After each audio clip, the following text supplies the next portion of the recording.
Hey, I'm not surprised, motherfuckers.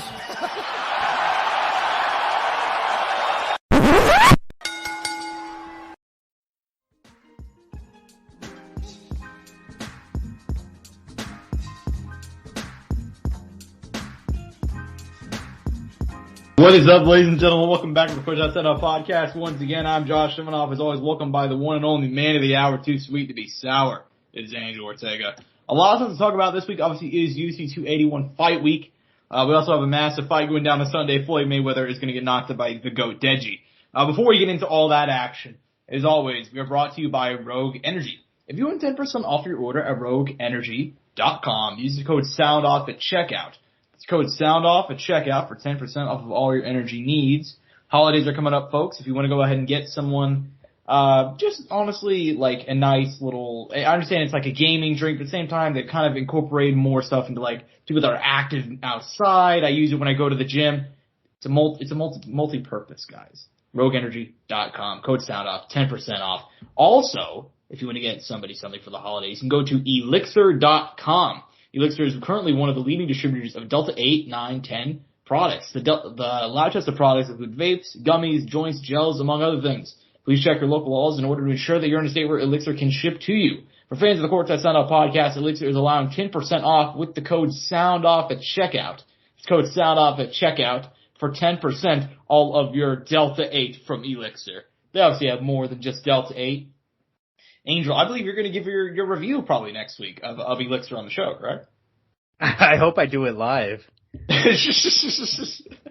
Take a couple of gummies and just, go ahead and have a fun podcast. But yeah, ELYXR.com, guys. Code SOUNDOFF, 10% off. I use it myself. It's great. So yeah, go ahead and check them out. Last Saturday night, the UFC Apex in Las Vegas, Nevada, UFC Vegas 64 being headlined by the women's strawweights, Amanda Lemos and Marina Rodriguez. Going in, we talked about it for a while now that Marina Rodriguez has just never gotten the respect that she deserves. Super long winning streak. Even the one loss that she had was a split decision to Carla Esparza that a lot of people thought she won. I thought she won. That was a one loss of her career. And she was in there fighting just 1 week away from the women's strawweight title fight. She honestly probably could have sat out and got the title shot. Instead, she wanted to put a stamp on it.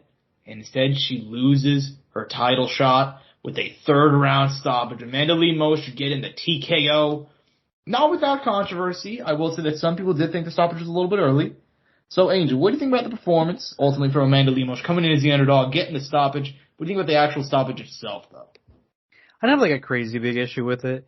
As far as the fight itself, kind of to get into detail of it, man, that first round, you kind of thought, oh man, Amanda Lemos is going to have some trouble here going to this next round. Fight went into the ground. Marina was backing up, waiting. She was the one getting walked down, but she wasn't in imminent danger, Amanda hadn't imposed her will at that point. And, we go into the second round and, Amanda went in, she took her down, fight kind of, plays on, damage is being built up. And then in the third, man, she put it to her. She went in and I feel like Marina Rodriguez didn't necessarily fight the fight that I expected at all. But credit to Lemos, man, she did what she had to do. She walked her down, and you saw her physical strength. She's a very strong gal. You wouldn't think of it because of the way she's built. She kind of has that lankier frame, but there's muscle under that, man. Yeah. And you saw how she took her down. And initially, I believe even in the first round, that initial takedown was started by her. Mm-hmm. It just got reversed on her. Yeah, man. I thought that the stoppage itself was, I thought it was fine. I mean, look, I saw somebody be like, could you imagine if they stopped like a men's fight like that? They probably, let's be honest, they probably wouldn't. I feel like women's MMA tends to have weirder stoppage on average. Like, then, not always early, but just weirder stoppages. You know what I mean? Like, for example, Marina Rodriguez, she was in the main event. Remember that time that she knocked the shit out of Amanda Ribas? And Herb Dean just let it go on for a while. Like women's MMA just has strange stoppages in general. But, I mean, look, man, I don't have too many issues with it. She turtled up and she turned away. It'd be one thing if she stood in front of her, she was trying to bob and weave, but she kind of just put her hands up and literally turned away from the action. And at that point, they got to stop it. So I feel really, really bad for Marina Rodriguez. I feel like, honestly, I feel really, really, the worst I felt for a fighter in recent memory. I don't think I've felt this bad for a fighter since the time that, oh my God, Angel, you're better at this than I am. UFC London earlier this year, guy was a lightweight. He had his family there. His dad had like cancer or something. He had a really emotional. Yeah, that was against Ilya Tapora. I am blanking on the name, but I'm on it. No, I think the guy lost to Makwan Americani. I'm pretty sure. Oh, you're right. You're right. Yes. I just can't remember who it is. That guy I felt really bad for. Marina Rodriguez, I feel that is now my new number one in recent memory because Jesus Christ, I mean, the winning streak she was on, she was fucking. Let me see. She was 16-1-2 with the one loss being by split decision. Just couldn't get a title shot. You know. I feel that bad. was Mike Grundy. Mike Grundy, thank you, appreciate it. So yeah, I feel bad for Marina Rodriguez. Amanda Lemos, though, I mean, good for her. I think that she's still very entertaining. I thought that loss to Andrade didn't really show her skill level. I thought she just went out there and got caught in a weird sub really early. I still think she's very, very good, and she may get a title shot next. So we'll have to see what happens there. But moving on down to the co-main events, dude, Neil Magny. You just got magnied, Dana Rodriguez. You just got magnied, okay? This is a guy he's 35, you know, most people at that age are kind of winding down, but Neil Magny just keeps on chugging along. And I believe he now has the most wins in UFC welterweight history with 20, which is mind-boggling. He ends up submitting Dana Rodriguez in the third round with a Darce. This was one-way traffic the entire way. I mean, you got to give Neil Magny some props, man. What do you think about his win? I mean, solid. We always knew it was a possibility. I mean, D-Rod tried to do his thing and come forward, but I think I said it. I said, Neil Magny can neutralize that, slow that down, and make him not be able to come forward and land big shots and hurt him. And I don't think at any point Neil Magny was any sort of danger by D-Rod, if I remember right in the fight. Mm-hmm. Yeah, correct. I mean, it seemed all pretty controlled, you know, and then, you know, at the end, the submission came through, and that was the end of the night. And I feel like, credit to Dana Rodriguez, but he's not like an extremely super multi-dimensional fighter. You know what I mean? Mm-hmm. I think we always knew it was a possibility for him to have issues at this high level, you know, against these top 15 guys, because, I mean, we're talking about guys who are very good at stringing the wrestling, and they're striking together, and they're striking into their wrestling, and they're wrestling into their striking, and then your jiu-jitsu into their wrestling, and they're wrestling into, you know, and so on and so forth. Mm-hmm.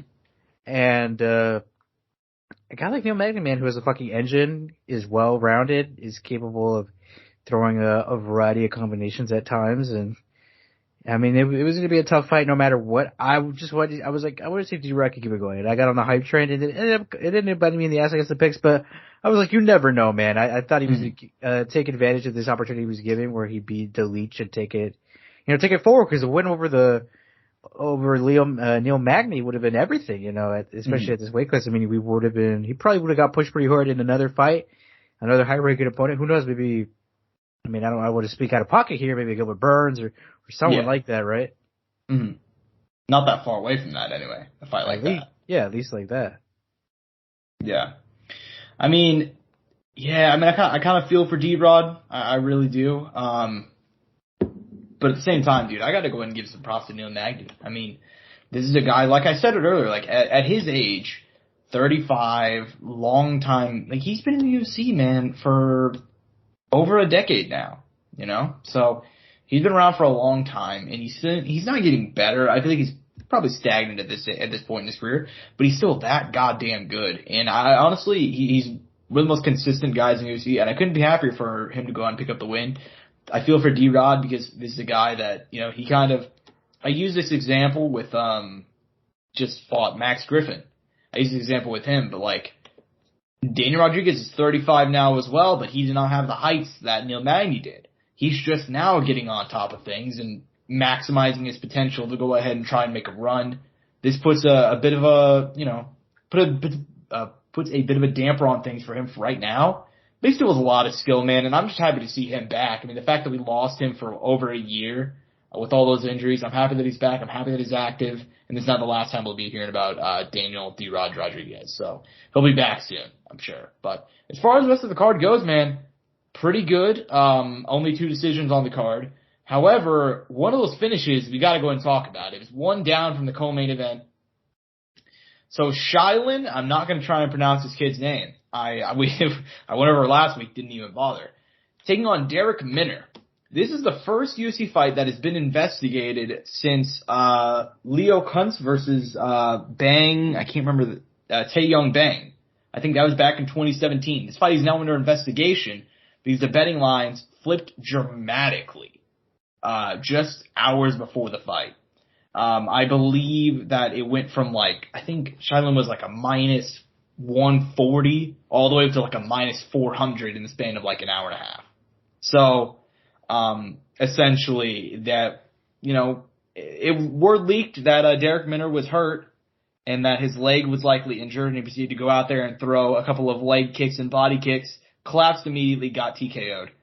So, Angel, I'll put this forth. What do you think about the whole situation there? I mean, I don't wanna insult anybody and talk about fixed fights and yada yada yada. But after watching, because I didn't see that fight live, but after watching it, after knowing what they're currently investigating, that looks like the most fixed fight I've seen in a long time. What do you think? Did it really look that sus? I'd encourage you to go rewatch it. Yeah, because going into it knowing that his leg is hurt is different than watching it live and not knowing. Because if you're watching it live, you're just like, oh, he clipped himself whenever he threw that kick to the body. Now you know going into it that his leg was already hurt and you just start spamming kicks. That's a lot different, in my opinion. But what did you think? I mean, just hearing the situation, it's kind of insane. I mean, do we know how the leak occurred by any chance? Have you been able to, for some reason, find that information for us, Josh? No. I do know that a lot of the talk around this is because Derek Minner is coached by James Krause, and James Krause is very big on betting. And he does that shit I saw that, I don't know if we talked about this on the show, where he's working with another guy, and basically you load up your account and you give it to them to make bets. And I think you make half of it back, but if they lose, you don't get, you lose all your money. Essentially they're doing some sketchy shit with gambling. And the fact that Derek Minner is coached by James Krause makes it look even worse. Fuck, man. Who the fuck knows? I mean, we hope not, right? I mean, but it doesn't mean someone in the camp couldn't have leaked it, No. Right? And I mean, look, they train at a gym where there's other people, you know what I mean? And if anybody, even Joe Schmo who goes train jiu-jitsu, and obviously I'm sure the pro classes and everything is separated, right? Yeah. But you fucking, they're leaving the gym and someone mentions something, you hear it in the back. I mean, that's not an unlikely thing, right? Mm-hmm. And fuck, man, who knows, right? Who knows? And I mean, it's not very hard for someone, let's be honest, Josh, someone in the gym could really be go tell their fucking family member, hey, put $500 down on this or whatever. Yeah. Yeah, exactly. And part of the reason it was flagged is because there was a lot of money that came into the last second, and it was for a fight that most people. I mean, I was looking forward to it because Derek Minner is a fun fighter. Yeah, but it's not a high-profile fight. Not at all. And for the line to shift and for as much money to come in, I don't know if they actually said how much money it was, but it's significant enough for it to be investigated. So. I'm guessing it's thousands, More than likely, yeah. Way more than they would expect for that sort of thing. And it all went on the one guy who immediately went out and fell to the ground after throwing 4 leg kicks. Or 4 kicks to the body, excuse me. So. And the money was put against Minner, right? Not for Minner. It was put against him, yeah. Okay. I wanted to clarify that. Yeah, it really widened at the last second, so. Yeah, man, I mean, like I said, I don't know anything. I'm just pure speculation, but the fact it looks really bad. This is not the first time that there's been talk of fixed fights. Like I mentioned earlier, Leo Kuntz, Australian guy. I think he fought on. I can't think of what card it was. He follows me on Twitter, so shout out Leo. But yeah, he lost to Tae-Young Bang in 2015 by split decision. Tae-Young Bang agreed with to throw the fight. And I think he got scared and backed out at the last second. But because the betting odds were so crazy, he got caught by authorities and he went to jail for a couple of years. So, yeah, man. We'll see what happens in this current situation. Way too early to tell, but it is worth discussing about. But as far as the rest of the card goes, UFC Vegas 64, what are some of the highlights and stuff we want to talk about from it? I mean, let's go down to Grant Dawson, man. Very impressive performance out of him. Gets it done in the third against Mark O'Madsen, the Olympian. Mainly doing some groundwork, man. Bringing the wrestling to the wrestler, to the silver medalist himself. Granted, though, I mean, and this is something you never really think about is, or at least I've never really thought about that Mark was a silver medalist in Greco-Roman, not freestyle, which they're very different. One you can score from the legs, one you can't. But good for Grant Dawson, man. He's showing another layer to his game as always, and I mean, you know, we've seen the success on the ground before. I mean, but it was just solid work, man. And then he brought it back to the feet, did some damage on the feet, and then on the ground, threw some fat leg kicks, and yeah, Marco Madsen was not going to win that fight at any point, and he really took control over it because what seemed like a very tight and scary fight really turned into a really one-sided performance in the end. Yeah, I was very, very impressed with that win, especially the way that he did it. You know what I mean? Grant Dawson now ranked at lightweight, pushed out Drew Dober, I believe. Not Tony Ferguson or Conor McGregor, but the one guy who's winning fights, which is bizarre. But anyways, yeah, I mean, hell of a win by him, dude. I mean, I was not expecting it to be that dominant. We should go ahead and note, just to throw it out there, Grant Dawson did miss weight for that one. Yep. So I'm a little bit surprised they actually gave him a ranking. Normally they try to not reward that sort of thing, but dude, that was a hell of a win, man. And we'll see what happens with Mark Madsen moving forward. I feel like he's been one of the more, I don't want to shit on the guy, but he's been one of the more disappointing high profile names to come in as of late. Like, I understand this is his first loss, but just kind of stringing along and getting a lot of not super impressive wins, split with Clay Guida, for example, and the Austin Hubbard fight, so on and so forth. He's never been that dominant, but he is 38, so we got to go and cut him a little bit of slack. But I mean, yeah, man, that was a hell of a win there. A fight I personally want to talk about. I got to go ahead and give a quick shout out to my girl Miranda Maverick. Miranda Maverick, 25 years young. I've said it for a while now that, like, coming out of Invicta, there were a couple of names, like, people that, like, isolated on, because I saw them multiple times. And I was like, Aaron Blanchfield, Miranda Maverick, those two are going to be future stars. I'm not sure if they'll be champions, maybe not even stars necessarily, but future contenders. And dude, they have exceeded my expectations so far. Miranda Maverick just mauled Shayna Young. Aaron Blanchfield we'll talk about too on this episode because she's going to be fighting later this week. So yeah, solid win by Miranda Maverick. Any of the fights on the undercard you also want to talk about? Jake Haley, man, coming back with a win, obviously, before having a tough out, and then coming back and getting a 6 submission. There was a lot of submissions on this card, man. I think there was, like, what was it, like 3 or 4 submissions? Something crazy like that? Something like that, yeah. 4 or 5. I mean, there was a lot of submissions.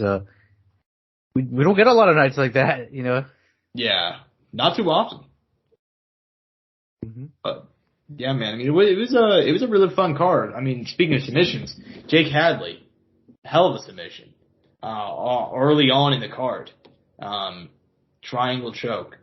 Yeah, man. I mean, and we got to also go ahead and give a shout out. I can't believe you didn't mention her, Polyana Viana, knocking out Jin Fry. That was one of the most savage women's knockouts. Yes. In a minute, dude. Like, I mean, Jesus, that was ruthless, dude.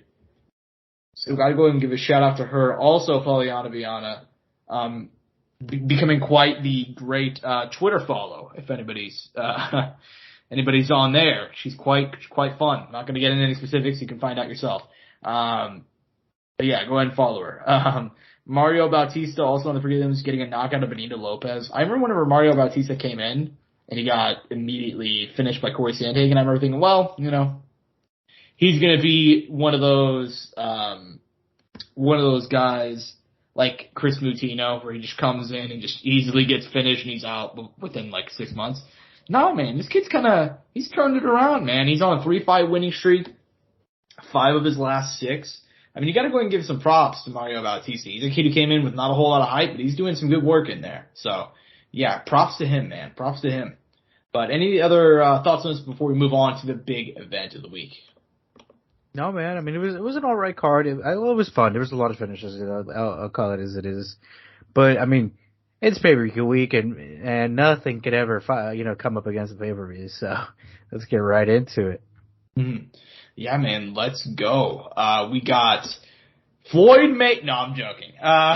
No, Josh, come on, say it. Who do we have? We got Floyd Money Mayweather taking on Deji the Tank Olatunji. Undefeated. No, all right. We'll do that later. But the real main event of the week. The real main event. That real shit we'll talk about later. UFC 281 is going down from Madison Square Garden in New York City, New York. We got 2 title fights on the bill. We got an amazing lightweight fight also on the main card. We got a retirement fight of one of the legends. And we also got Dan Hooker, who's making a return. We got, in the main event, dude, it's honestly, like, look, Alex Pereira is getting a push title shot. That is true. However, this fight is also a banger. Israel Adesanya, Alex Poatan Pereira. UFC middleweight title on the line. These two obviously fought twice in kickboxing. Izzy lost a controversial decision the first time around. Second time around, they rematched. A year later, Alex Pereira had to survive an early standing 10 count and an early knockdown to get a third round knockout of Israel Adesanya. It is the only time he has been finished in his entire career. Boxing, kickboxing, MMA. Alex Pereira is the only man to turn out the lights of the last style bender. Angel. This fight is very, very close. Israel Adesanya, I mean, I thought he had a close fight with Whitaker, but outside of that, most of his middleweight title reign has not even been competitive. Do you think Alex Pereira will be the man to put down the man and become UFC middleweight champion? Look, man, they're selling it well, aren't they? They're making it seem like, they set up a great story, but it's been years since that loss. You know, it's been a long time. And what was that? You said 2014? 2017 was the second fight. 2017, and before that 2016. So, a year apart from each other. But it's been a while, man. It's 2022 now. We're about to be in 2023. A lot has changed at that time. One guy stayed in the sport, stayed in glory, held titles there. The other guy moved on to MMA, and in 4 years has done some crazy stuff in the UFC. And Josh, I saw something crazy, but like, I think for his for 8 fights in his last 4 years, I think the person said 7. I said 8 because it didn't include the interim title. Israel has contested in some form for gold, or been involved for gold. Jesus. Yes, this will be the 9th. This will be the 9th time. That's a lot of pressure, man. That's a lot of times he succeeded. Fell short once against Jan Blachowicz, man, on a going up a weight. And he was controlled. He really didn't get fucked up in that one, but it was And it was arguably closer on the scorecards. I think I could have actually pushed it from at the time. I don't remember. It's been a while, right? We're not going to get into that. We're here now. We're not in the past. We're living in the moment. With the Delta 8 Gummies from ELYXR.com. Use code Soundoff at checkout. There you go. But, shameless plug, Josh. Shameless plug. I thought I fit it in there nicely. But you know who's going to need some Delta 8, Josh, after this week? Is being Alex Pereira. Because Israel Adesanya is going to bring it to him, Josh. It's MMA. It's a different sport. I feel like it's going to show us something, man. I don't know what it is. He's talking about something. He went on the MMA this hour. He keeps saying, I know something you guys don't know. I know something you guys don't know. He said he wants blood. He wants blood in that ring. He's ready. He's got that dog in him. Got that dog in him. We'll have to see, man, because you might have said that for the Cannon of the Year fight to an extent, too, if I remember. He says that for every fight. I think he does. You're not wrong. I think every fighter does. But the thing is, though, there's something behind this match. I think that's something that's really good. There's a true rivalry here that we haven't had in a while. This is they're in quotation marks, right, trilogy fight because it's MMA, obviously the two before we're in kickboxing. Look, I've always said I feel like there's still a lot of unanswered things. This has first 5-round fights in MMA. Who knows if it even goes 5 rounds?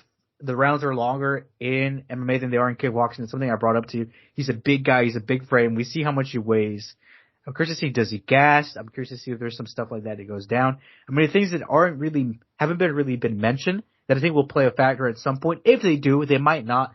Alex could come out here, put a striking clinic against Izzy, showing who the better kickboxing is in MMA, and catch him with that big left hand that he's caught Dustin Jacoby with, Israel Adesanya, and many more.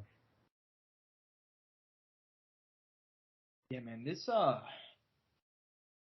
fight is very, very interesting to me because, like I said, this is a push title shot, right? I think everybody knows that Alex Bahia, he beat Sean Strickland, yes.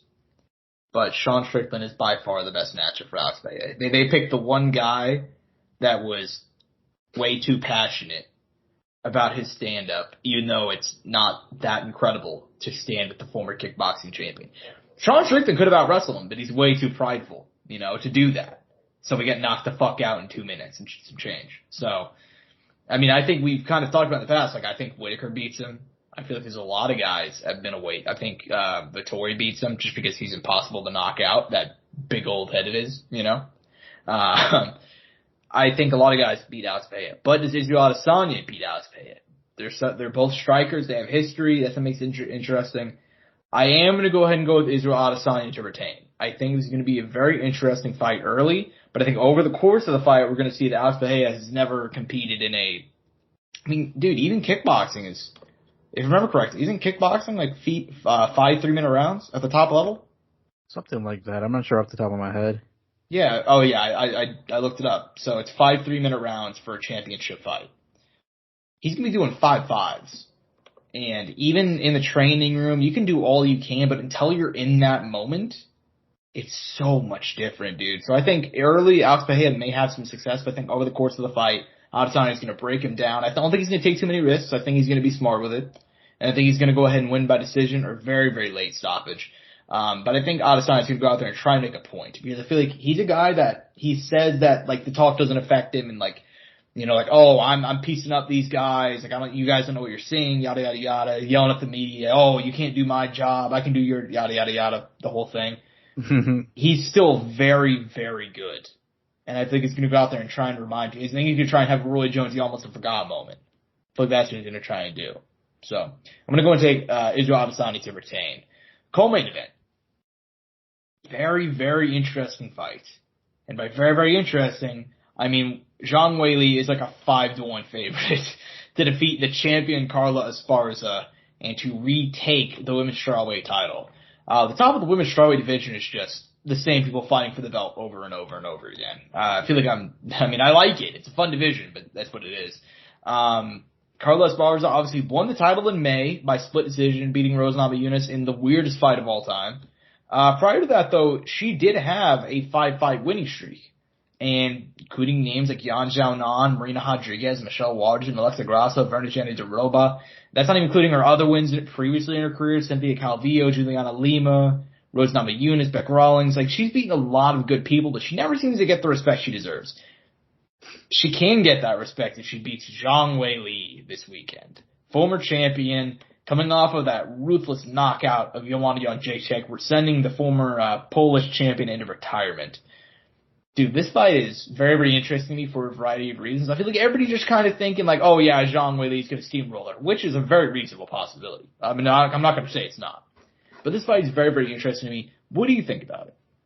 Look, you didn't even credit Weili because leading into her, the Rose fight, she went out there and traded with Cejudo, right? And she did and I think she still has been working out there with him. In leading into this matchup, who else would you want to have to prepare with, right? It was the best possible case scenario. We know she's been working on her ground game a lot. But look, at the end of the day, that doesn't mean Carla Esparza can't control her up top and cause damage and put Weili in danger. That's still that's still possible. It's not set in stone. I think a lot of people think that Weili's going to just be able to walk through her. We don't know that yet. We're going to find that out if she is going to be able to just cause damage, avoid getting taken down, not be on her back. And if she does end up on her back, can she get off her back and not be controlled and submitted? And I think she'll be fine. She's made these changes. She's gotten better. She's upgrading her skill set. And I think Weili should get the victory over Esparza, but don't doubt Carla Esparza, man. She well could come out here and give Weili a lot of trouble, take her down constantly, wear her out. Weili carries a lot of muscle mass and make her tire, make her blow up his arms and struggle. And I don't think she'll And look, it's no disrespect to Carla Esparza, but she really has nothing to offer Whaley on the feet. What? I mean, Josh, come on, right? Yeah, I know. So, I mean, it's I don't think it is like necessarily a striker versus wrestler matchup like that because I think Whaley's very rounded. But for Esparza, I mean, we know her bread and butter is going to be on the ground and, maybe landing some big shots to lead into some takedowns. Mm-hmm. So I'm assuming that you are going to go and take Whaley to retake the title. Oh yeah, man. I mean, in close range, in the clinch, I mean, she has a lot of advantages. And strength-wise, I'm sure she's probably a little stronger than her. Yeah. Well. Or a lot. No, absolutely possible. Angel, I've ridden Carla Esparza train for this far. I might as well go ahead and keep on going. Oh my God. I might as well just keep on going. I was one of the few people that said that she'd beat Rose. Granted, did not expect Rose to have a meltdown and just do nothing for 5 rounds. But I don't know, man. I feel like Carla just never gets the respect she deserves, and I feel like because Whaley is just so destructive that people aren't really giving Carla a chance, man. Like I said, she could get blasted out of it. It's a possibility. But instead, I think what's going to happen, she's going to take that fight to the ground. I think she's much stronger than what people give her credit for. I feel like she's going to take the fight to the ground. And it's like, dude, like, I like Whaley a lot, but people are really underestimating the Cookie Monster, Carla Esparza. So I'm going to go and take her to win, take her to retain. I understand it's an upset pick, but honestly, at this point, I might as well keep on. I might as well take it, go for a little upset pick. I mean, it worked out last time. It's worked out for most of the times I picked Carla Esparza, so I might as well keep on going. I don't know, man. I got a weird feeling about it. Can't explain it. I feel like she's already on this Cinderella run that nobody expected, and I feel like the perfect way to like cap it off would be for her to beat Whaley Zhang. And I feel like she will. I feel like she'd take the fight to the ground. She's much stronger on the ground than what people expect, and she's very, very good there. I feel like she's on the feet. She's obviously a sitting duck, but I feel like even on the feet, she's like she does a couple little things well that she'll be able to survive and stay in there. So I'm going to take Carla Esparza. However, she could possibly just get blown out of there, and she might have 2 of the worst championship losses of all time. That's a very real possibility. I mean, she got annihilated by Joanna. People forget how brutal that one is. Like, the strike count was ridiculous on that one. Same thing could happen here, but I'm going to go for the upset. However, that fight is hard to call. Main event was hard to call. This one up next, man, also very, very hard to call. The lightweights. Dustin Poirier, the Diamond, taking on Iron Michael Chandler. 2 lightweight veterans, 2 of the most entertaining guys in the game, straight up. Winner here is obviously in contention for a title shot. I don't know if they'd be the leading candidate, but they kind of throw themselves in there. Obviously, like with Beneil, I don't think Beneil, 0 chance he gets the title shot next. I mean, he deserves one for a while, but let's be honest here, like, not only did he did not call his shot at any point. Not only do that, he did the opposite after he won a UFC 280. He's like, nah, man, I'll keep on fighting people. Like, I don't need the title shot that badly. Like, okay, dude. So, yeah, and then, so they'll put themselves into the conversation. But this is going to be we don't know how the fight will turn out, in my opinion. I think it's very, very close to call. What we do know is it's going to be 1 round of fury no matter what happens. Angel, I pointed to you. What do you think about this fight, and who do you got? I mean, great matchmaking, right? I mean, these guys have had beef for a little while now. I don't know where it stems from, but it's be a real fucking fight, man. And look, Michael Chandler, explosive as hell, amazing athlete, always comes in great shape, makes weight. He's built up a good character down in the UFC after leaving Bellator. Dustin, I mean, you know what you get with the Diamond, Mm-hmm. At this point at 155 in the UFC's, we know what we could get from him. I'm curious to see if Chandler, what kind of attitude he comes into this fight. Because I feel like for his Dan Hooker fight, he was like, I need to go out there and make a statement. And in the Charles fight, he's fighting for the title, and he kind of underestimated him. Justin Gaethje, he's like, I would have put on a show. Tony Ferguson, he needs to get one back. Dustin Poirier, what Michael Chandler comes out? What has Chandler won at this point in his career? That's what I want to see. Mm-hmm. What do you think you're gonna see on Saturday? I think I'm gonna see Dustin Poirier finishing Michael Chandler. Really? Yes. Damn, you're not even. I mean, but how do you see the fight going? Do you think that he's gonna get rocked? Do you think it's gonna be another fight of the year contender? I think it could be. It could turn into that. I mean, and look, Chandler's glass chin, all that, man. Fuck, man, that's out the fucking door, dude. After that fight with Deji. Yeah, I mean, but he did take a lot of damage, though. He did take a lot of damage in the fight. He was fine in the Tony fight, but he got dropped in the Tony fight. You got to remember that. He did get dropped. Tony won round 1. Yep. It's like the only round. I think he won 1 round against Gaethje, but outside of that, it's the only time. Well, shit, and the Nate fight, he was even winning on the card until stoppage. But yeah, I mean, one of the few highlights that Tony's had was knocking down and beating Chandler in round 1. The knockout obviously overshadowed that, so didn't really talk about it. Look, man, I'm gonna go ahead and, you know what? Fuck it. I'm gonna take Michael Chandler. What a savage. If you're right, I hate you. I'm taking Iron Michael Chandler, mostly because of the hype, man. I feel like I like Dustin a lot, but Dustin has been out of action for a year. He's a year older, and I just don't know how much his heart is in the game, man. I mean, I truly wonder that, because he's discussed retirement for a long time. Chandler is still trying to get into a title fight. I feel like he has the power to put him out. So I think he does. I think he goes out there, and I think that he's going to try and pull a Dan Hooker. He knows that he's on the verge of either getting a title shot or just doing something great, and he knows that his time is limited in this sport and in this position. So I think he goes out there, and I think he fucking does it. I take Iron Michael Chandler. First round finish. I love that. Let's go, champ. I like that pick. That's probably one of my favorite picks you've made this year. Yeah, I mean, what's funny is I kind of don't believe it. I've been thinking, I think the worst pick of the year we both made is Sean Strickland versus Alex Pereira, but we're here now. We've made it. I just thought there's no chance that he's that stupid to go out. That was my mentality too. Dude, I was proven wrong. I thought, look, not to be offensive, and I'm not going to use the language I want to use, but I know exactly what you're thinking, though. I've met a lot of very intelligent people in my day, and I've seen them make not very intelligent decisions. I didn't think it was possible for someone like Sean, like someone who's this high caliber, or at least I thought they were high caliber, to fight the way they did against Alex Pereira. Yeah, it was bizarre. The UFC knew that they were probably going to do that too. Josh, it's fucked up. I would never want to argue against the fighter, but I think I maybe could have got a few more minutes. No, I was kidding. Yeah, I mean, before I inevitably curled up in a ball and in massive pain. Yeah, I mean,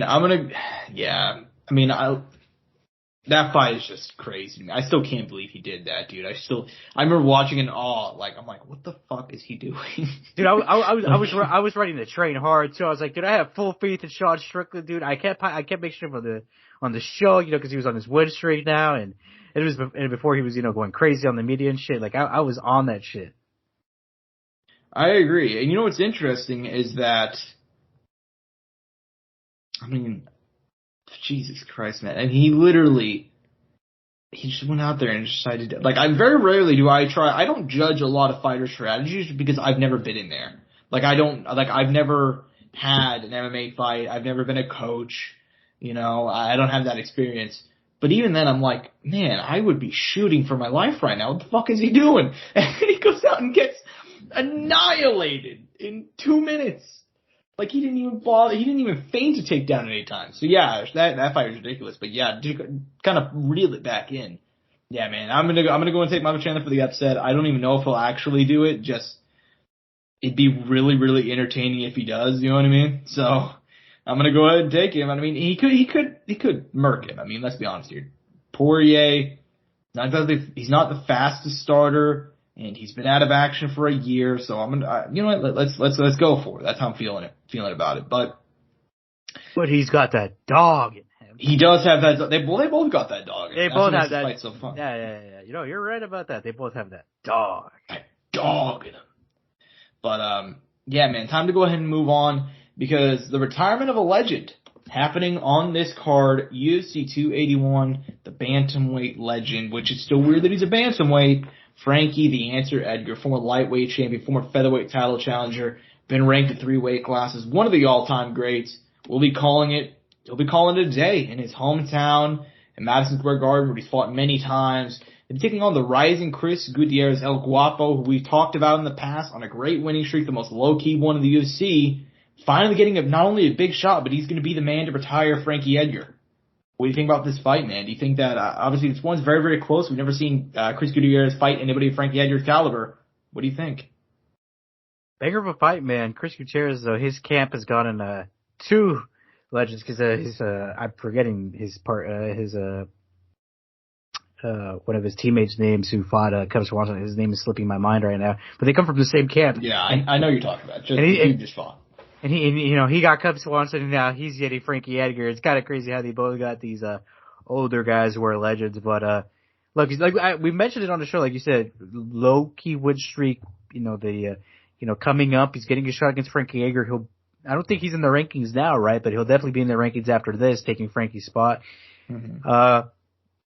I wish Frankie would be fighting another legend, man. I would have loved to see a Jose Aldo, Dom Reyes, something like that, man. I thought that those were the fights to make at this time in the division, and we were prevented from them. They decided to give these legends these younger dogs instead of, putting them against each other. And granted, I would say Aldo was still chasing a title. Dom was still trying to chase that big, title shot too. Mm-hmm. Frankie was, I don't really know if Frankie was still chasing it or not. I think he was trying to make an effort, but probably already knew in his mind, like, I'm not going to probably get it, Yeah. Maybe, who knows? I don't want to speak for him, right? But, I think Chris Gutierrez is going to come out here, man. I mean, his camp already made a statement against one veteran of the game. I could see it happening here against Frankie Edgar again. Mm-hmm. Yeah, man. I mean, you said it best. I gotta be honest. I hate this matchmaking, and I like Chris Gutierrez. That's not even the problem. I just really do hate this matchmaking, though, just because it's like he's not only an older legend, but like he's been knocked out 4 of his last 5 fights. And you're giving him this young phenom, I don't get the matchmaking here. I understand that, fuck, man, they didn't even have to make. I know you mentioned Aldo and Cruz, but there were other older dudes. I mean, he could have fought at 145. He could have even had a fight maybe with Jim Miller at 155. And there were so many different options. And we settled on this one. I think Chris Gutierrez is going to go out there and make a statement. I think he's going to get a big finish win. And props on Frankie having a great career. We'll obviously talk more about his career next week, but. Yeah, man. I mean, I don't like the matchmaking. I think it's man, but we never know. We never know. Yeah, I mean, we never know. But I feel like Frankie's last fight kind of showed that the foundation is there, the fighter is still there, the technique is still there, but the chin is gone and the gas tank is gone too. I mean, he gassed out really badly against Marlon Vera. So. And that was 3 rounds, man. After round 2, he looked spent. So, and that's something you've never seen from Frankie. That's a bad sign, man. I mean, if that guy, the guy that's always a fucking tank, is always just going, but he's just older. That's just how it is. He's slower. I think that's true. He's just slowed down. Physically, he's slowed down. His reaction time isn't as quick as he once was. He's not seeing the punches as quick as he once was. He can't take a punch to give another punch. That's just how this game goes. Yeah, no, I get it. But yeah, I'm gonna go ahead and take Chris Gutierrez, get the biggest win of his career, and probably by a devastating finish. Opening up the main card, lightweights, Dan Hooker taking on Claudio Puelles. Dan back at 155. He has lost 4 of his last 5, but we gotta remember, fight of the night against Dustin Poirier, very close fight. Got caught against Chandler early, 2 minutes 30 seconds in. Beat Nasrat hack press in one of the worst circumstances. Got to remember he made it to the country on weigh-in day. They both made weight. I remember they were both weight, if I remember correctly. Yep, they made weight. Yeah. He lost Islam Makhachev when he took that fight on a month's notice. Not even a month's notice, 2 weeks notice, and he had just fought the month previously. And then he lost to Arnold Allen, who might be fighting for a title next. Now he's taking on Claudio Puelles, not ranked, but 26 years young, great winning streak, beat Jordan Levitt, Cruz Gritzmacher, Clay Guida, a couple of notable names there. I'm very, very torn in this fight, man. I mean, it's going to be very, very interesting. I can see it going either way. What do you think about it? I'm excited, man. I'm surprised they're giving this. They really pushed Claudio since his return because he hadn't fought in a decent amount of time. I mean, he had been out for 2 years there, back in 2016, came back in 2018. Wasn't super active, 1 fight and then another fight and then 2020 gets taken off. I'm sure with COVID, it was hard to travel. I'm not sure if he trains out of Peru still or, lives there still, but I'm sure if there was, that gave him some trouble. But man, this kid has a sick little ground game, man. I mean, he gave Jordan Levitt hell, who also is kind of crafty on the ground, and managed to get a decision win there. After that, it's been 2 knee bars in a row. I'm curious to see what he's able to do against a guy like Dan Hooker, especially that City Kickboxing team that always comes well prepared.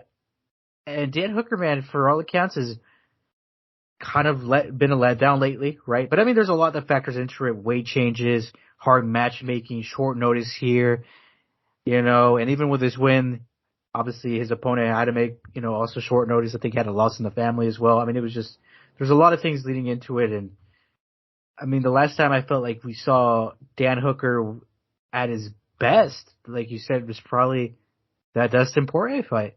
Mm-hmm. And that was back in 2020, man, and it was a fucking war. And it was good, it was great. And before that, I think, didn't him and Paul Felder also have like a fucking war before that too? Yeah, that was a very, very close fight. 5 rounds, I believe, in Australia. And that was also a banger if I remember. I could be wrong, but regardless, it's been a while since I think we've seen peak Dan Hooker. I'm curious to see if we're going to get to see that Dan Hooker again, right? Because I don't feel like we've had that as of lately. And like I said, there's things that, caveat his last one a little bit, but I don't know if he's gonna be able to get it done, man. We have this sick jiu-jitsu Peruvian player, man, who's coming in. But I mean, it's City Kickboxing, man. These guys make a great game plan. I know Eugene Berriman's been putting the guys through it, and there's been a lot of stuff going in internally in that camp, and they're a family and they have stuff going on, I guess, and some changes have been made. And Dan Hooker, out of all the guys who were fighting tonight, Carlos Obro, Brad Riddell, Israel Adesanya has been the one struggling the most. And he spoke up personally about stuff that was going on in training. I'm curious to see if he is a reflection of what he is speaking to the team and is able to perform on Saturday night. I will not be picking him though, Josh. I will go and find the fellas. Damn. Yeah, man. Can't blame you for that. I am going to go ahead. You see, I've been so torn on all these, man. I really have been. Like, essentially every single fight outside of Chris Gutierrez, for me, has essentially been like a coin flip. And for this one, I'm gonna fuck it, Angel. Let's just go against the grain. I'm taking Dan Hooker, man. I'm going for it. We disagreed on most of the fights on this card, which is pretty rare. But I'm gonna go ahead and take Dan. I think that he's motivated. I think this is a good matchup for him. I think, like, Claudio Puelles is very, very good, but I gotta wonder what happens whenever he can't get that knee bar. Like, he's not bad regardless, but I do think that he's gonna be in for, there's levels to this game, and I think Claudio Puelles' best win is a 41-year-old Clay Guida, and I think Dan Hooker is maybe not in his prime, but he's still close enough there. He's taking a lot of damage, but I don't think he'll take much damage in this one. Probably going to be a grappling heavy fight, and I think he'd be able to outpoint him on the feet and keep the fight mostly on the feet. So I'm going to go and take Dan Hooker. I think it's going to be a very, very fun fight, though, and I can see it going the other way. As far as the rest of the card goes, man, stacked prelims, a lot of good fights. Which ones do you most want to talk about? I mean, I was gonna say one more thing before we kind of like moved over, but also like kind of like to give you some more credit on your pick and maybe give you some confidence. Yeah. I mean, Craig Jones lives out there, big leg lock game. I'm sure they probably reached out to him and, a lot of, attacks that he does or he has worked a lot on particularly working on those positions. I'm sure they probably reached out. They're like, hey, how do we, take care of this? So, to give you a little bit of confidence there, maybe they reached out, brought him in, and maybe he helped work on some stuff. Who knows, right? Obviously just a possibility, but if that gives you any sort of hope for your pick, then there you go. And I don't know, I don't have any insider information if they have talked to Craig or anything, but if they did, then, I mean, that's a pretty good fucking guy to talk about this kind of jiu-jitsu stuff, especially around the legs and knee bars and leg locks and stuff like that. But, kind of to reel it back in and talk about fights. I mean, let's go back, down one, man. We gotta keep talking about City Kickboxing. Brad Riddell versus Renato Moicano. Fuck, man. It's been a while, right? Since we've seen Brad Riddell. I mean, what was the last time? Last time we saw Brad Riddell was July when he lost to Jalen Turner in 45 seconds by sub. Fuck, man, but Jalen Turner looks like a fucking beast right now, too. Yeah, dude, he's a savage, so I don't know. But I mean, Robert Ellis had 2 tough ones out. You know, Jalen Turner had a physique. I mean, a fucking wheel kick in the 3rd round, which if I remember, I think I picked physique for that when you picked Riddell, right? I think so. I'm pretty proud of that, looking back at it. Good for you. God, Josh, why don't you just give me a blowjob then? I mean, try not to. I mean, I got this dude. I got my husband Leon Edwards, so I'm already busy, you know. Jesus. Bringing it back to the green room discussion. But anyways, man, yeah, that's going to be a banger. That one's going to be very, very close to call. I think Renato Moicano, I feel like people forget, he took an absolute mauling last time he fought, so who knows how much damage that's gonna do on him. Brad Riddell taking some shots too, so that's actually really good matchmaking, honestly. That's like really, really good matchmaking. Both guys on the border of the top 15, but not in there. They've lost a couple in a row, but they're not like, this isn't like a loser leaves town matchup. It's probably gonna be good matchmaking there. I gotta admit to you, man, the fight I'm most hyped for, the return of Dom Reyes. I mean, one of the fights I'm most hyped for on the prelims. Dom Reyes, obviously, he's been through the woods, alright? He's going through the ringer right now. 3 losses in a row. Let's be honest, 2. He did lose to Jan Blachowicz in his first title defense since taking the belt from John Jones. And then he lost to Yuri Brojaka, both those fights being knockouts. He didn't get blown out of the water in either one. I will say Jan did a lot of work on it, but the Yuri fight was pretty back and forth until he got caught with the most ruthless spinning back elbow you've ever seen. Taking on Ryan Spann, very interesting matchmaking here because I feel like we haven't seen, this is basically the closest thing that you're going to get to a tune-up in the UFC. You know what I mean? Ryan is ranked number 12. Dom, if he's still a fraction of as good as he was prior to taking 2 devastating knockouts, he should win this one pretty cleanly. But we don't know. That's what makes it interesting. Mm-hmm. So, yeah, very good fight there. I feel like the fight I'm probably most hyped for on the prelims is Erin Blanchfield. I mentioned her earlier, taking on Molly McCann. Meatball Molly is on a hell of a run right now. She's become a fan favorite with her last 3 wins, 2 of those being just by devastating knockout. And now she's taking on Erin Blanchfield, who, like I said, probably the greatest female prospect in the sport right now, 9-1, 23 years old, only 23. Hell of a ground game. I'm very excited for this fight. What do you think about that one? It's a banger too. I mean, she's one of those gals that we always mention, especially you. You know, I mean, I say it every time. You've been there since the start, right? Yeah, I was there for. I can look at her wiki actually real quickly. I was there for her 3rd fight, which was against Kay Hansen. Wow, back in 2018. So, yeah, back in 2018. Oh, look at her actually, now. Yeah, never mind. I meant I was there for her 2nd fight. Excuse me. Really? Yeah, her 2nd career fight against Brittany Cloudy and Invicta FC 30. Did not think she looked very, very good. She actually opened up the card. Did not look great. But then she just kept on working. And she kept on impressing me, dude. I mean, her knockout of Victoria Leonardo was great. She beat Kay Hansen. I thought she beat Tracy Cortez, but lost by split at the time. Yeah, man. I mean, she's worked her ass off to get to where she is now, and she's improving rapidly fight to fight. I mean, she dominated Miranda Maverick. Sarah Alpar, she beat like 30-24 in the cards. Submitted JJ Aldrich. She's kind of like the top, one of like the gatekeepers in that division. So, yeah, man, I'm psyched to see what she does next. You know.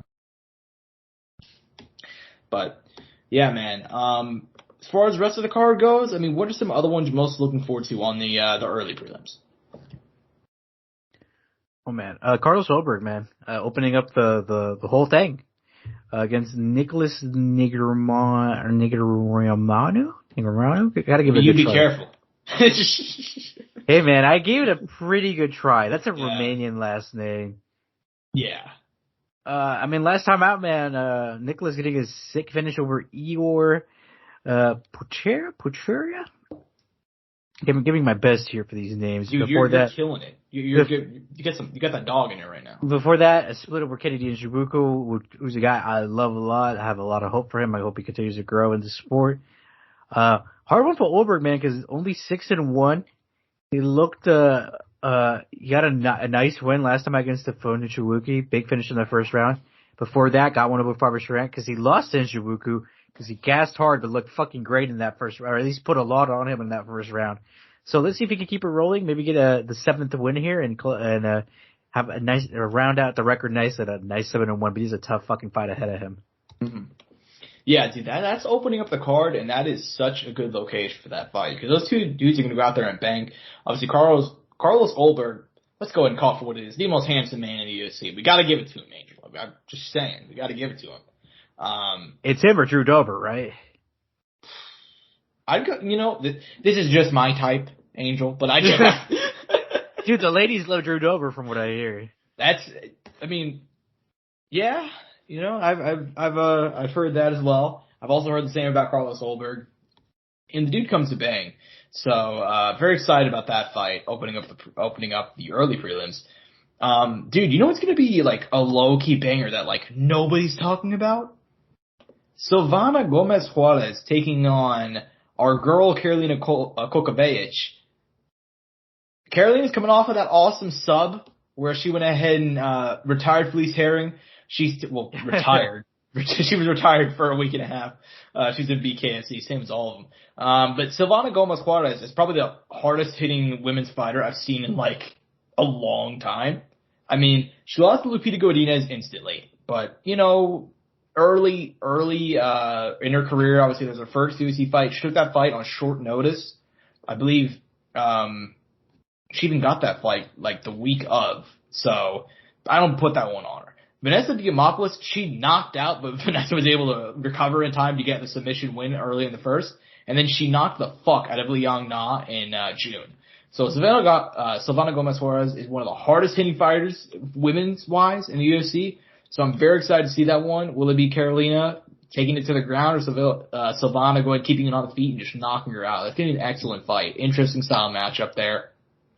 Julio Arce, Montel Jackson at bantamweight should be fun. Michael Trezano taking on Choi Sing Woo. That's going to be a tough one. It's going to be a tough one for Michael Trezano, but we'll see. And then also Matt Favola, Ottoman Azatar. This is going to be his first fight in over 2 years because he had that weird thing where he got cut from the UFC and then he didn't get cut from the UFC because he broke COVID protocols and so on and so forth when he was at Fight Island in 2020. Finally back, and that's going to be a very, very fun fight. So yeah, man, top to bottom, dude, this card is just excellent. Excellent card. So yeah, we'll see what happens, and I'm very, very excited about it. Angel, any other closing thoughts before we move on? I'm just excited, man. Like you said, you mentioned Armin Azaitar, Andre Petrosky in there, who we like to bring up a lot, or Savannah, some Mucho. I mean, a lot of bangers down there below, and Julio Arce and so on and so forth. Mm-hmm. For sure, man, for sure. Lots of bangers on this one, so should be very, very fun. Also this weekend, we gotta mention it.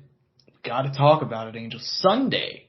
I'm assuming they put this on Sunday not to go head to head with the UFC if I had to guess, but Sunday in Dubai, Floyd Money Mayweather will be having his exhibition with Deji the Tank Oluwatunji, who is fresh off his professional boxing debut where he knocked out that scrub Fousey Tube. No, I'm joking.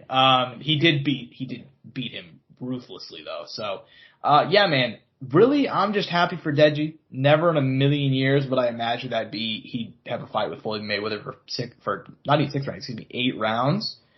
Insane. What's your excitement level, man? Because this is an exhibition, let's be honest. Floyd's probably gonna take it easy on him, so I'm not gonna beat the shit out of him.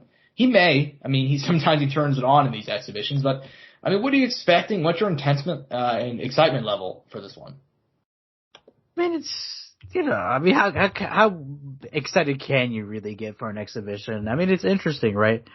Obviously, the interest for me is obviously to see how Deji does. He has a fun little performance, whatever that can be in an exhibition.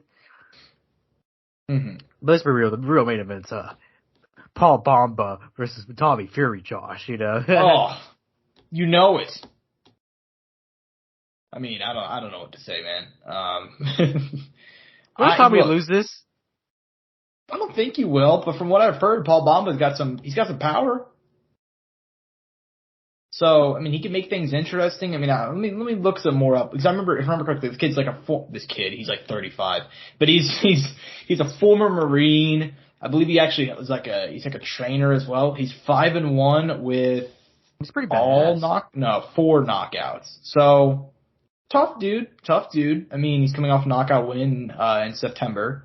So we'll see. I mean, I'm expecting Tommy Fury to go out and put a beating on him. But let me go ahead and ask you this.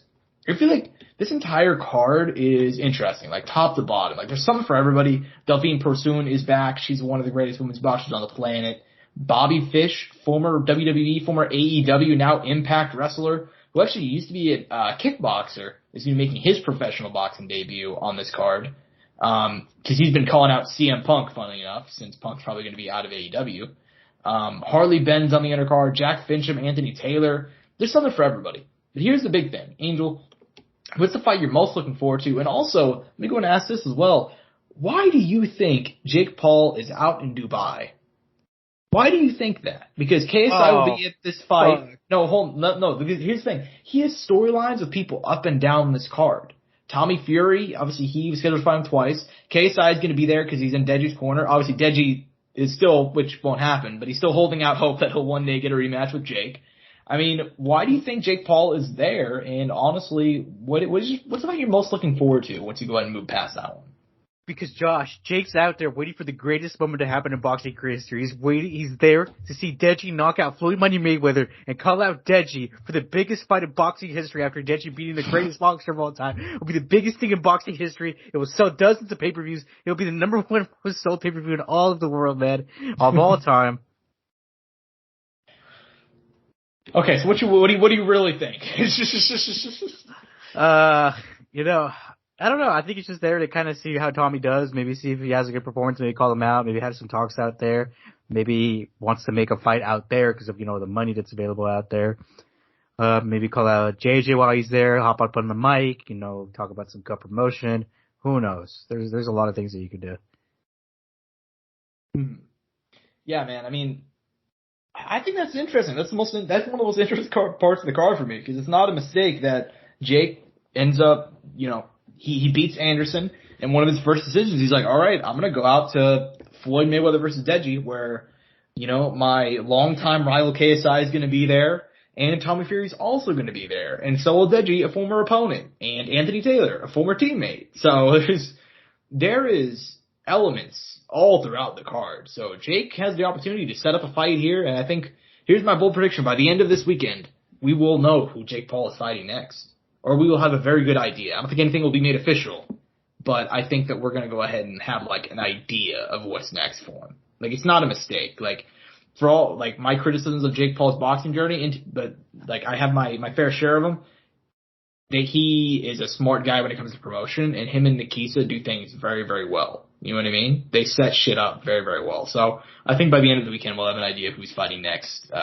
It'll be somebody in relation with this card. What if it's Floyd? What if it's Floyd? Oh, I didn't even mention Floyd. What the fuck am I doing? Yeah, Jake's been calling for that. Even Floyd said he'd fight him in a professional fight. Do you imagine that? Floyd said if they can work out the weight, he'd fight him in a professional fight. He wants to fuck him up. Oh, which, to be fair, pretty badass, but right. I'll fuck you up, dude. Yeah. So. Yeah, because I saw an interview with him probably 2 weeks ago, and Floyd was like, he's a hell of a boxer, and he says that he doesn't want to fight me in exhibition. I'm Money May, and I need to go ahead and that's a pretty good impression. Get that money, and as a part of that, if he doesn't want to do it in exhibition, we could do it in a professional boxing match, and I can be 51-0, and we'll do it then. We'll run it, And by the way, thank you, because I think that was a hell of an impersonation. And Josh is doing a great job right now with the way I enunciate, the way I speak, Thank you. But anyways, yeah, I think I didn't mention Floyd. I'm so dumb. Yeah, I think that's a reasonable possibility next too. So, but Angel, it will totally. Let's be honest here. It's gonna be Bobby Fish. No, I'm fucking around. But hey, man, I mean, this is a Misfits boxing card. It's a it's a DAZN card, DAZN pay-per-view. Will you be shilling out the $15 to watch this? Absolutely not. No, I'm not either. not anything against it. I think it's going to be fun, especially on Sunday when there's no combat sports. I think they built this up well. I'll give them credit. Like this, the people that are behind this Global Titans fight series or whatever it's called, they are doing a great job of promotion. The last time they had a card, I think it was Floyd and Anderson, and it was like in May. And they barely promoted it at all. So I think they're doing a good job now. They're working with Misfits, working with DAZN. Never thought I'd see Floyd Mayweather on DAZN, but it is what it is, you know. So yeah, man, very excited for it. Any closing thoughts on the card before we move on to the news? No, nothing else. I think we covered it pretty well. That's what I thought as well. Moving on, folks. The bantamweight division is not any closer to having any clarity than we were last week whenever we talked about it, but we do have a new idea. Sugar Sean O'Malley, who he's supposed to get a title shot if he beat Peter Yan, and then Dana said, fuck you, and then, he's like, Cejudo's gonna go in front of you, and then Aljamain said, I'm not gonna fight Cejudo, I'm out till June. Cejudo said, I'll fight Sean in March for an interim title. Sean said, like that idea, not with you though. You don't deserve it. I'd much rather fight Chito Vera. So, Angel, yay or nay on a Sean O'Malley Chito Vera interim title rematch in March in Australia? Why the fuck not, man? Why the fuck not? I'd be down. You're down? Do you think that's the fight to make, though? Like, looking at the rest of the division. I mean, yeah, who else would you even put it together with right now? And there's history there. We could sell well. I can't think of anybody else at this time you could put in that position pretty comfortably, Mm-hmm. Yeah, fair enough. I'm gonna go ahead and say I still think that the right thing to do is to just have Sean fight Aljo whenever he comes back, because I think this is all negotiating and him trying to posture. But if he's not, then I think you should do Sean versus Cejudo. If that's available too, then yeah, they could do that as well. If Cejudo's not available, then you do Marlon. Yeah. Which, Cejudo's not a much better matchup than Aljamain is, so. Well, it's close. It's definitely close. I feel like I don't think either matchup is good for Sean, but I feel like I can see the pros and cons to both of them. But anyways, man. Yeah, like I said, I'd only do that fight if Cejudo can't make it and if Aljo can't make it. But I don't know, man. I think Sugar Sean O'Malley deserves to be a part of the next title fight regardless of what happens. But anyways, moving on. We actually forgot to mention last week, Angel. There was a combat sports legend who was making their retirement fight, and we did not discuss it. And I feel like we got to give him the shine now, because Mark the Super Simone Hunt, who is 48 years young, been around in the game since the 90s. His first fight in any capacity was a boxing match in 1998. He's been in boxing, kickboxing, MMA, fought for UFC titles. Made it to K1 Grand Prix finals. He's done won the K1 Grand Prix finals in 2001. He's done it all. He's seen it all. And he retired last Sunday, I believe. Nope. Well, I guess it would have been Sunday. Yeah, excuse me. The 5th. Sonny Bill Williams, who is an undefeated professional boxer, former rugby player. Most people don't really know this, but for some reason, boxing in Australia is like how they were doing the Jake Paul shit years before. There's Sonny Bill Williams. There is Mark Hunt. Not Mark Hunt. There was Paul Gallen, who just beat Mark Hunt, by the way, like a year ago. There's Barry Hall, I believe. Yeah, he's a rugby player.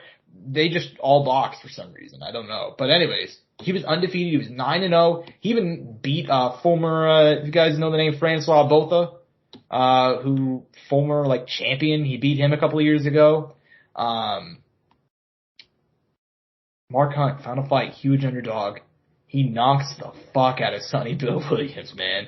Gets the TKO, man. It was a Cinderella ending to his career. It was a storybook ending. You don't see that stuff too often. What do you think about the knockout? Because I'm sure you saw it. And also, what do you think of Mark Hunt calling it a day, man? 48 years old, but we see that even at his age, he's still got that power. But what do you think about him calling it a day and ultimately his final win?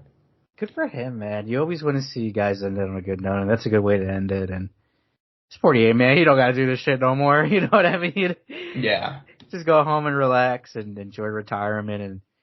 And I hope he has his his financials all in place and he's able to do what he likes to do, or or work in something he likes to work in still, right? Mm-hmm.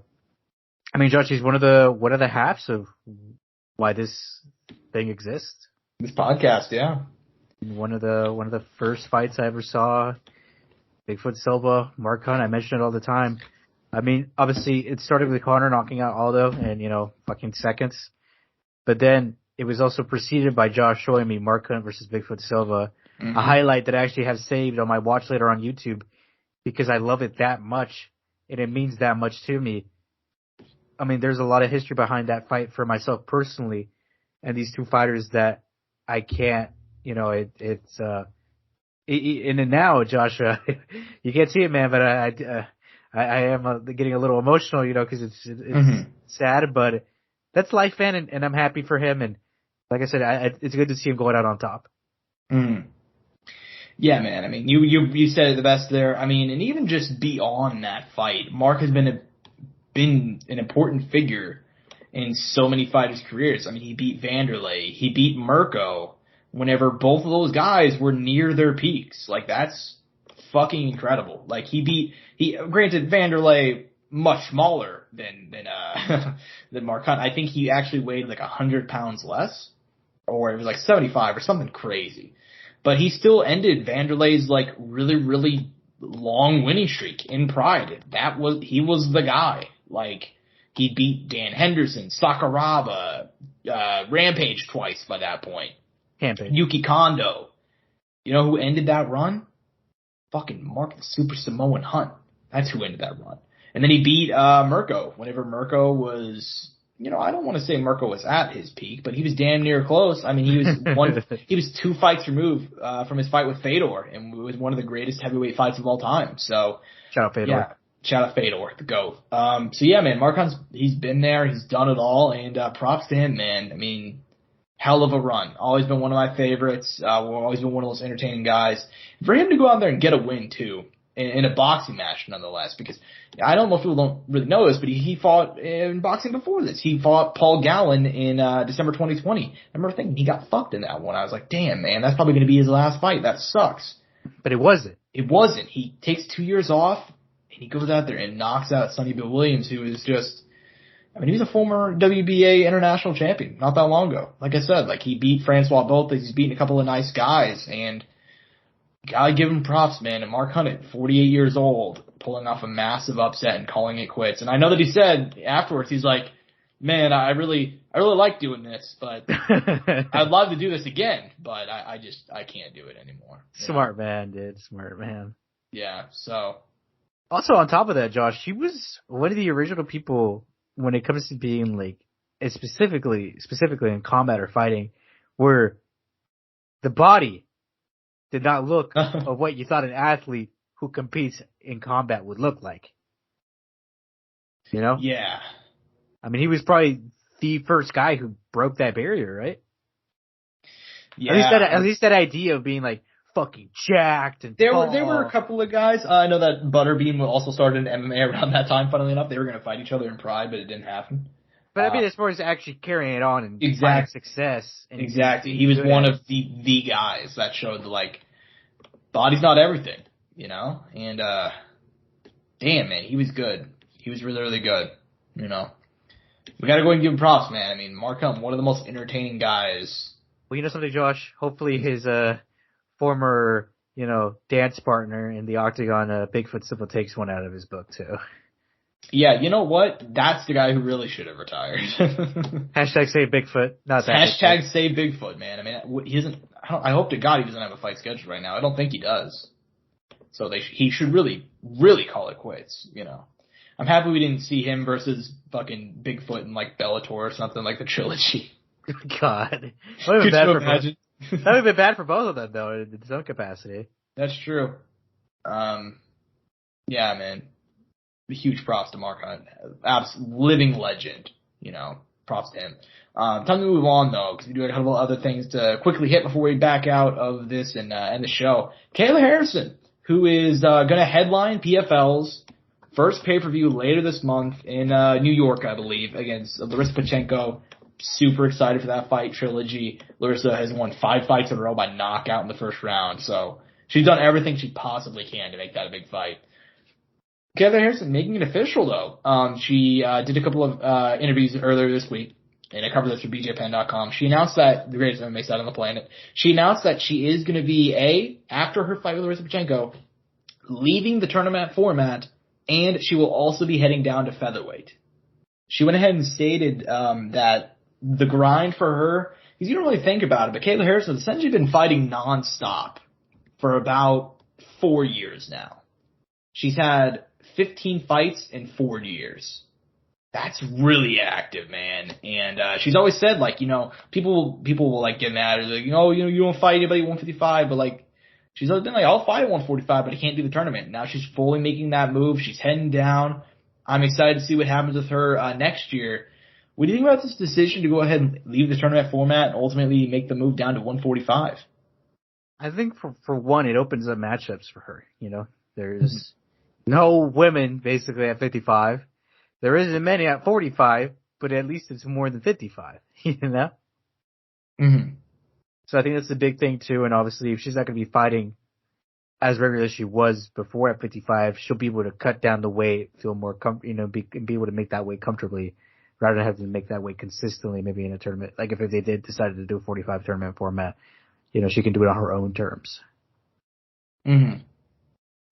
Yeah, I mean, I think it opens up a lot of matchups for her, and I don't know who the matchup's going to be. I know that they signed Aspen Ladd, Julia Budd's still around there. Megan Anderson's a free agent if they want to go for her. I mean, we'll see. I mean, as far as it's the right move to go, but I don't know who she'll fight moving forward.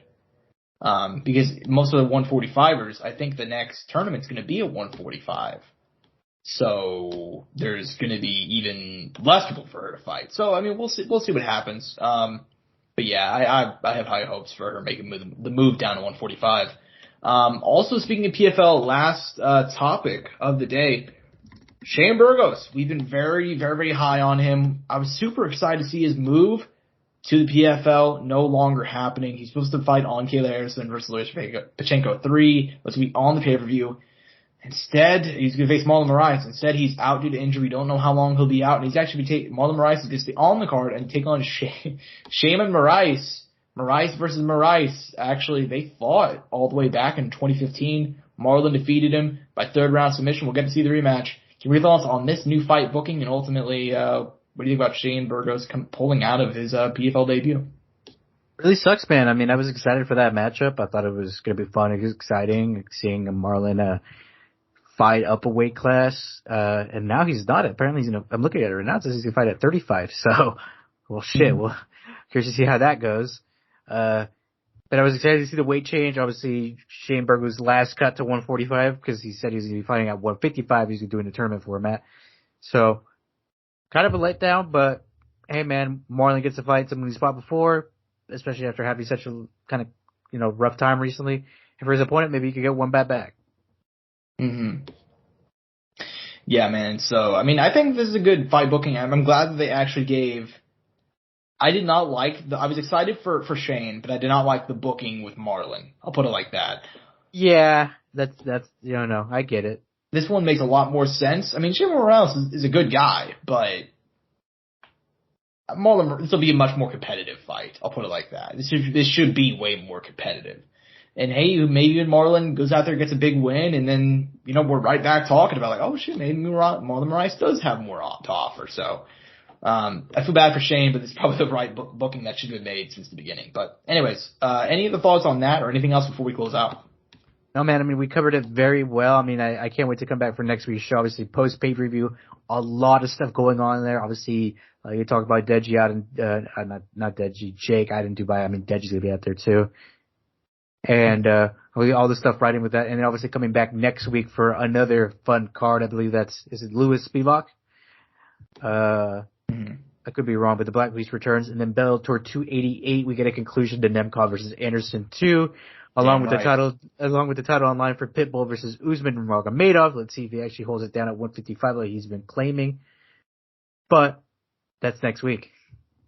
Mm-hmm. That is next week. Next week is going to be a packed show, man. But Yeah, man, I think we covered everything pretty well here. I hope you guys enjoyed the show. I'm at Josh Evanoff on Twitter. He's at AngelTake_1. At Courtside Sound for all things relating to the show. If you guys also want to go and give our sponsors a try, it's code Soundoff for both Rogue Energy and ELYXR.com. Get 10% off there with code Soundoff as well. Hope you guys enjoyed the show. Peace and butt grease. Mouse click.